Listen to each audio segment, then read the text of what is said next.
Hello everyone students. आज हम organic chemistry को बिल्कुल बेसिक से स्टार्ट करेंगे और ऑर्गेनिक केमिस्ट्री सीखने के लिए हमें क्या क्या जो बेसिक ज़रूरतें हैं उनको हम सबसे पहले समझेंगे। इसके बाद ऑर्गेनिक केमिस्ट्री का क्लासिफिकेशन और फिर हम कंपाउंड्स के बारे में पढ़ेंगे ग्रेजुअली धीरे धीरे। तो जो ऑर्गेनिक केमिस्ट्री है सबसे पहले इसके बारे में हम देखते हैं कि है क्या। हिंदी में इसको कार्बनिक रसायन बोलते हैं। इनिशियली इसको ये बोला जाता था कि study of carbon compounds, carbon के यौगिकों के अध्ययन को ऑर्गेनिक केमिस्ट्री कहते हैं। ठीक है, लेकिन बाद में देखा है भाई कुछ कंपाउंड्स ऐसे हैं जैसे कार्बन डाइऑक्साइड है, कार्बन मोनोऑक्साइड है, कुछ मेटल्स के कार्बोनेट हैं, कुछ बाइकार्बोनेट्स हैं जो इसमें नहीं आते हैं। तो carbonates, bicarbonates, carbon monoxide, carbon dioxide, कुछ इस प्रकार के कंपाउंड्स हैं जो कि ऑर्गेनिक केमिस्ट्री के अंतर्गत नहीं आते हैं, ये कार्बनिक रसायन के अंतर्गत नहीं आते हैं।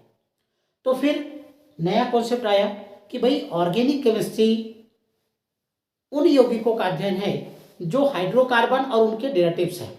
हाइड्रोकार्बन और उनके व्युत्पन्न यौगिकों के अध्ययन को हम कार्बनिक रसायन या ऑर्गेनिक केमिस्ट्री कहेंगे।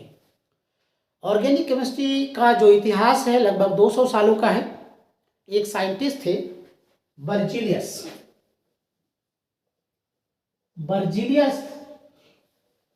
ने ये कहा कि जो ऑर्गेनिक कंपाउंड्स हैं उनके फॉर्मेशन के लिए एक वाइटल फोर्स की जरूरत पड़ती है, जैव शक्ति की आवश्यकता होती है। और ये जो जैव शक्ति होती है यह एनिमल में और प्लांट में, इन्हीं में पाई जाती है। इसका तात्पर्य यह हुआ कि ऑर्गेनिक कंपाउंड के फॉर्मेशन के लिए, सिंथेसिस के लिए ये वाइटल फोर्स सिर्फ पौधों और एनिमल्स में उपस्थित है, तो वही इसको सिंथेसाइज कर सकते हैं। हम लैब में आर्टिफिशियल कंडीशन में ऑर्गेनिक कंपाउंड को नहीं बना पाएंगे। लेकिन 1828 में एक साइंटिस्ट थे अल्फ्रेड ओलर अमोनियम साइनेट NH4CnO जो कि एक इनऑर्गेनिक कंपाउंड था। इनऑर्गेनिक कंपाउंड, इसको हीट किया और हीट करने के बाद थोड़ा सा वो घूम के आए कुछ समय बाद, और इसके बाद जब ऑब्जर्व किया ठंडा होने पर इस कंपाउंड को, अमोनियम साइनेट को गर्म करके, तो देखा कि उन्होंने ये कंपाउंड बन गया था NH2CO, दैट इज यूरिया। फिर वो खुशी के मारे चिल्लाने लगे, अरे भाई ये तो कमाल हो गया, ऑर्गेनिक कंपाउंड जो था वो लैब में प्रिपेयर हो गया। ठीक है, इनऑर्गेनिक कंपाउंड से ऑर्गेनिक कंपाउंड, पहला कंपाउंड जो बना एक्सीडेंटली वो यूरिया था, अमोनियम साइनेट से बना। बाद में कोल्बे ने 1845 में कार्बन, हाइड्रोजन और ऑक्सीजन से एसिटिक एसिड का सिंथेसिस किया लैब की कंडीशन में, CH3COOH। इसको इन्होंने बनाया कार्बन, हाइड्रोजन और ऑक्सीजन से, इसकी सिंथेसिस इन्होंने की। फिर ये 1845 में हुआ। फिर 1856 में बर्थोले, इन्होंने मीथेन का संश्लेषण किया। और इसके बाद बहुत अधिक जो नंबर ऑफ कंपाउंड थे उनका लैब में प्रिपरेशन स्टार्ट हो गया। और जो बर्जीलियस का कॉन्सेप्ट था वाइटल फोर्स थियरी का, कि ऑर्गेनिक कंपाउंड की सिंथेसिस के लिए वाइटल फोर्स चाहिए और उनकी सिंथेसिस सिर्फ लैब, एनिमल और प्लांट के अंतर्गत हो सकती है, लैब में नहीं हो सकती है, वो कॉन्सेप्ट पूरी तरह से निर्मूल साबित हुआ, उसे रिजेक्ट कर दिया गया। तो स्टूडेंट्स, ये तो इसकी स्टार्टिंग है। और अगर पूरी दुनिया में 20 लाख या इससे अधिक कंपाउंड्स अगर आज की डेट में अगर ज्ञात हैं, तो उनमें से लगभग 19 लाख जो होंगे वो कार्बन के कंपाउंड्स होंगे, ऑर्गेनिक कंपाउंड्स होंगे। तो ऑर्गेनिक कंपाउंड्स की इतनी अधिक संख्या का जो रीजन है, जो कारण है, वो है एक नेचर इस कार्बन का, जिसको हम कैटेनेशन पावर, श्रृंखलन का गुण बोलते हैं। तो कार्बन के कंपाउंड्स में कैटेनेशन पावर पाई जाती है, जिसके कारण कार्बन आपस में सिंगल बॉन्ड बना सकता है, डबल बॉन्ड बना सकता है, ट्रिपल बॉन्ड बना सकता है। तो कार्बन आपस में सिंगल सिंगल बॉन्ड से जुड़ सकता है, डबल बॉन्ड बना सकता है, ट्रिपल बॉन्ड बना सकता है। कार्बन ऑक्सीजन के साथ सिंगल बॉन्ड बना सकता है, ऑक्सीजन के साथ डबल बॉन्ड बना सकता है। कार्बन नाइट्रोजन के साथ सिंगल और मल्टीपल बॉन्ड बना सकता है, सिंगल, डबल और ट्रिपल, इस तरह से। हाइड्रोजन के साथ जुड़ सकता है, हेलोजन के साथ जुड़ सकता है, सल्फर के साथ जुड़ सकता है। तो कंपाउंड्स जो बनाता है कार्बन, वो न सिर्फ कार्बन के साथ बनाता है, अन्य एलिमेंट के साथ भी बना लेता है, उनके साथ मल्टीपल बॉन्ड बना सकता है। तो इसके अंदर ये जो क्षमता पाई जाती है कैटिनेशन पावर, इसके कारण उसमें एक लंबी श्रृंखला बनाने का गुण होता है। ये स्ट्रेट चेन कंपाउंड बना सकता है, रिंग वाले कंपाउंड का भी फॉर्मेशन कर सकता है। तो कार्बन के कंपाउंड्स में जो श्रृंखलन का गुण होता है, कैटिनेशन पावर होती है, वह होती है कार्बन कार्बन की जो बॉन्ड एनर्जी है, बॉन्ड एंथैल्पी है, वो अन्य एलिमेंट की बॉन्ड एंथैल्पी से अधिक होने के कारण होती है। इसके बाद सल्फर की आती है, फिर फास्फोरस की आती है, नाइट्रोजन की आती है, बट सबसे अधिक जितने भी नॉन एलिमेंट है उनमें कार्बन की होती है, कार्बन कार्बन सिंगल बॉन्ड की, जिसके कारण कार्बन के कंपाउंड्स में या कार्बन के अंदर जो उसका एक अद्वितीय गुण है कैटिनेशन पावर, वो पाया जाता है। नेक्स्ट टॉपिक हम इसमें जो देखते हैं कार्बन के बारे में ऑर्गेनिक केमिस्ट्री के बेसिक में, वो है टेट्रावैलेंसी ऑफ कार्बन, कार्बन की चतुसंयोजकता। तो कार्बन आप बिल्कुल सिंपल वे में बहुत अच्छे से समझ लीजिए कि दुनिया में कार्बन जहां भी रहेगा उसके 2 हाथ और 2 पैर, कुल 4, न 4 से अधिक और न 4 से कम। जहां भी आप देखें, अगर आपको लगे कि कार्बन की वैलेंसी कम हो रही तो उसको 4 पूरा करना है, न 4 से कम न 4 से ज्यादा। तो कार्बन का एक कंपाउंड जैसे मीथेन होता है, तो आप इस तरह से देख सकते हैं कि ये इस तरह से जुड़ा होता है, और यहाँ पे जो एंगल होता है 109 डिग्री 28 मिनट होता है, या कहीं कहीं पे इसको 109.5 डिग्री लिख दिया जाता है, क्योंकि अगर 28 मिनट 30 मिनट्स हो जाएगा तो आधा डिग्री हो जाएगा। तो टेट्रावैलेंसी कार्बन की जो होती है, जिसके कारण इनका एंगल जो होता है वो 109 डिग्री 28 मिनट का होता है।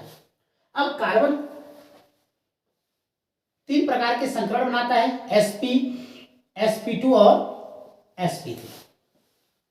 इसको भी आप अच्छे से समझ लीजिए कि जो हाइब्रिडाइजेशन होता है कार्बन के कंपाउंड्स में, संकरण जिसे कहते हैं हम हाइब्रिडाइजेशन को, उसको आप 3 में देख सकते हैं, sp, sp2 और sp3। अगर कार्बन सिंगल बॉन्ड से जुड़ा है, कार्बन कार्बन के बीच में सिंगल बॉन्ड है, ठीक है, तो अगर इसके चारों तरफ सिंगल बॉन्ड है तो वो sp3 हाइब्रिडाइज्ड वाला कार्बन होगा। जिन कार्बन के बीच में डबल बॉन्ड होता है वो कार्बन sp2 वाला होता है, और जिन कार्बन के बीच में ट्रिपल बॉन्ड होता है वो कार्बन की हाइब्रिडाइजेशन जो होती है वो sp होती है। तो कार्बन या तो sp3 हाइब्रिडाइजेशन वाला होगा, या तो sp2 वाला होगा, और या तो sp होगा। दूसरे तरीके से आप कह सकते हैं कि नंबर ऑफ सिग्मा बॉन्ड को आप काउंट कर लो कार्बन के अराउंड। अगर total number of sigma bond 4 है तो हाइब्रिडाइजेशन होगा sp3, अगर 3 है तो sp2, और अगर 2 है तो sp। तो आप इसको समझ लीजिए कि 4 सिग्मा बॉन्ड है तो sp3, 3 सिग्मा बॉन्ड है sp2, और 2 ही सिग्मा बॉन्ड है कार्बन के अराउंड में, तो हाइब्रिडाइजेशन होगा sp। अब जैसे यहां पे देख लीजिए, इस कार्बन का अगर आप इथेन बना लीजिए और कार्बन के अराउंड सिग्मा बॉन्ड काउंट करिए, 1 2 3 4, प्रत्येक सिंगल बॉन्ड जो होता है वो सिग्मा बॉन्ड होता है। तो आप देखिए इस कार्बन के अराउंड 1 2 3 4, तो इसका हाइब्रिडाइजेशन होगा sp3। इस कार्बन की गिनिए, 1 सिग्मा, 2 सिग्मा, 3 सिग्मा, 4, इसकी हाइब्रिडाइजेशन क्या है sp3। अब दूसरा एग्जांपल देखते हैं, एथिलीन। एथिलीन में अब कार्बन देखिए, इस कार्बन का सिग्मा बॉन्ड 1 2, डबल बॉन्ड में 1 सिग्मा और 1 पाई बॉन्ड होता है, इसी तरह ये भी। तो इस कार्बन के सिग्मा बॉन्ड के लिए 1 2 3, तो इसका हाइब्रिडेशन क्या होगा sp2। इस कार्बन का के लिए 1 2 3, तो इसका भी हाइब्रिडेशन क्या होगा sp2। तो आप सिंपल से समझ सकते हैं कि अगर कार्बन डबल बॉन्ड से जुड़ा है, जिन जिन कार्बन के बीच में डबल बॉन्ड होगा उन कार्बन की हाइब्रिडाइजेशन जो होगी वो sp2 होगी, ठीक है। अब देखिए sp के लिए क्या होगा, सबसे सिंपलेस्ट एग्जांपल एसिटिलीन। अब इसमें देखिए आप, एक सिग्मा यहाँ पे है, एक सिग्मा ये है, और ये इसमें 2 पाई बॉन्ड है। तो इस कार्बन के अगर हाइब्रिडेशन देखिए, एक और एक 2 ही सिग्मा है, तो हाइब्रिडेशन क्या होगा, sp। इसकी भी क्या होगा, sp। तो जिन कार्बन के बीच में हाइब्रिडाइजेशन जो होता है, अगर आपको चेक करना हो तो number of sigma bond count कर लीजिए। Total number of sigma bond 4 हैं, तो हाइब्रिडेशन sp3। अगर आपके 3, तो 3 के लिए sp2, और अगर 2 ही है सिग्मा बॉन्ड तो हाइब्रिडेशन होगा sp। अब एक एग्जांपल देखते हैं।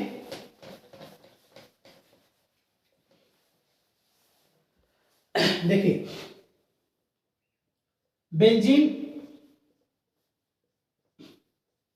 जिसमें अल्टरनेट डबल और सिंगल बॉन्ड ऐसे लगे होते हैं।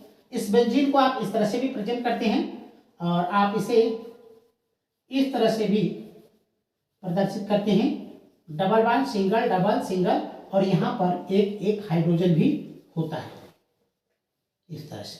तो आप देखें, प्रत्येक कार्बन की जो टेट्रा वैलेंसी, वो वैलेंसी 4 पूरी हो रही है। इसके गिनेंगे 1 2 3 4, इसके गिने 1 2 3 4, प्रत्येक कार्बन के 4 बॉन्ड पूरे हो रहे हैं, जिनमें 3 सिंगल, एक डबल बॉन्ड है, और ये तो यहाँ पे सिग्मा बॉन्ड का 1 2 3, तो हाइब्रिडेशन क्या है, sp2। इसका भी गिनेंगे 1 सिग्मा 2 3 sp2। तो प्रत्येक कार्बन जो बेंजीन का होगा वो sp2 हाइब्रिडाइज्ड होगा। एक एग्जांपल और देखिए,